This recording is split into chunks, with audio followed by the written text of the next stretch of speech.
Hello दोस्तों नमस्कार હું એમબી રામાણી આજ ખાસ એક નાનકડો વિડીયો તમારા સુધી એટલે પહોંચાડવો છે કે આ વર્ષે મગફળીનું ઓબેસ વાવેતર કહેવાય જેને અતિ રેકોર્ડ તોડવાનો છે એવડું મોટું સૌરાષ્ટ્રની અંદર વાવેતર થવાનું છે અને આ વાવેતરને ધ્યાનમાં રાખી અને આમાંથી આપણે જીત મેળવવી હોય આમાંથી આપણે કંઈક ફાયદો કરવો હોય તો આના માટે અત્યારથી પગલાં લેવા પડે અને પગલાં માટે પાયો ખૂબ મજબૂત કરવો પડે. પાયો મજબૂત હશે તો જ મગફળી થશે, બાકી મગફળીવાળું થઈ જતા વાર નહીં લાગે. આ વર્ષે આવડું મોટું વાવેતરને સરકારે ગઈ સાલની ખરીદીમાં બહુ મોટી નુકસાની કરી છે મગફળીની અંદર, એટલે સરકાર સીસીઆઈના ભાવ તો આપશે પણ કદાચ 200 મણની અંદર મગફળી લે, જેમ શેણામાં 200 મણ લેવાના હતા અને 100 મણ 90 મણ લે છે એવી રીતે મગફળીમાં પણ કદાચ એવું બની શકે કે 100 મણ જ લે તો ઝાઝી મગફળીનો જથ્થો ખુલ્લા માર્કેટની અંદર વેચવાનું થાય ને આવી રીતે આપણને ભાવમાં બહુ મોટો ડિફરન્સ ક્યારેક આવી શકે છે અને ક્યારેક ઘણું બધું નુકસાન થઈ શકે. એના માટે આપણે શું કરી શકીએ? એના માટે અત્યારથી શરૂઆત કરવી પડે. અને કઈ રીતે શરૂઆત કરીએ કે ભાવ તો આપણા હાથમાં છે જ નહીં, પણ આપણા હાથમાં છે તો માત્ર મણિકા.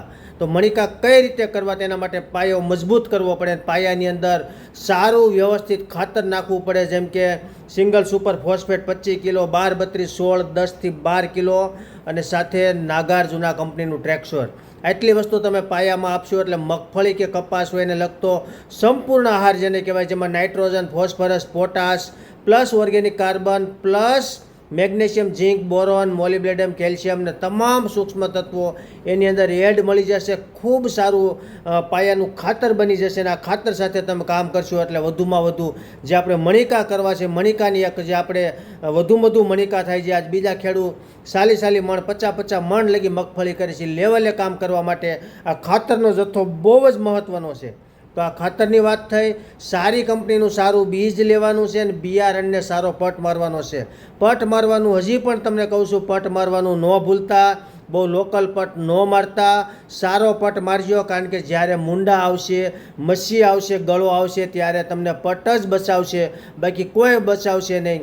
અને પછી તમે લીટર મોઢે જો દવા પાવો ને એક વીઘે 1 લીટર કે 2 લીટર તો તમને 5-10 મુંડા મરેલા જોવા મળશે, પણ 100% એનો ઈલાજ નથી. તો 100% ઈલાજ કયો છે કે અત્યારે સારી કંપનીનો બીજને પટ મારવો. હા, લેવા ટાઈમે ચોક્કસ કોસ્ટલી હશે, થોડુંક મોંઘું હશે, પણ એનું રિઝલ્ટ તમને પાકશે ત્યાં લગી દેખાય. આપણું ધ્યાન રિઝલ્ટ બાજુ હોવું પડે, આપણું ધ્યાન મણિકા બાજુ હોવું પડે. આપણું ધ્યાન અત્યારે ખર્ચા બાજુ કરવા જાવું તો રિઝલ્ટ નહીં આવે, મણિકા નહીં આવે. 2 વિદ્યાર્થી ભણતા હોય ને, એક વિદ્યાર્થીનું ધ્યાન સતત મોબાઈલમાં હોય ને એક વિદ્યાર્થીનું ધ્યાન સતત શિક્ષણમાં હોય, પણ જ્યારે રિઝલ્ટ આવે ત્યારે શિક્ષણવાળાનું જ રિઝલ્ટ સારું આવતું હોય છે. એવી રીતે આપણું ધ્યાન જો અત્યારે લોકલ પટમાં, લોકલ બિયારણમાં, લોકલ ખાતરમાં, આજે આ માર્કેટમાં રખડે છે ઠેલા લઈને જે ખાતર આપણી વાડીએ આપી જાય છે એવા સસ્તા અને લોકલ ખાતર, આમાં જો તમે ધ્યાન આપશો અને સારી વસ્તુ લેવામાં સુખ ખાઈ ગયા તો તમારે 100% એની નુકસાની ભોગવવા માટે તૈયાર રહેજો.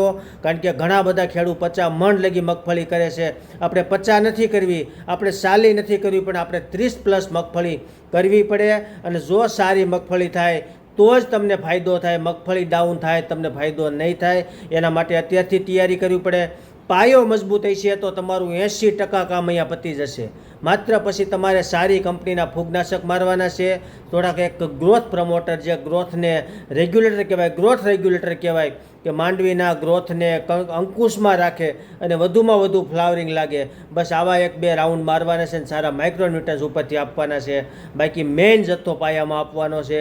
તો આ વસ્તુને ધ્યાનમાં રાખી અને મગફળી આપણી બીજા કરતાં પ્લસ થાય, બીજા કરતાં વધુ થાય, બીજા કરતાં 10 મણ કેમ પ્લસ થાય, આ વાતને ધ્યાનમાં રાખીને આપણે ઉત્પાદન લેવાનું છે.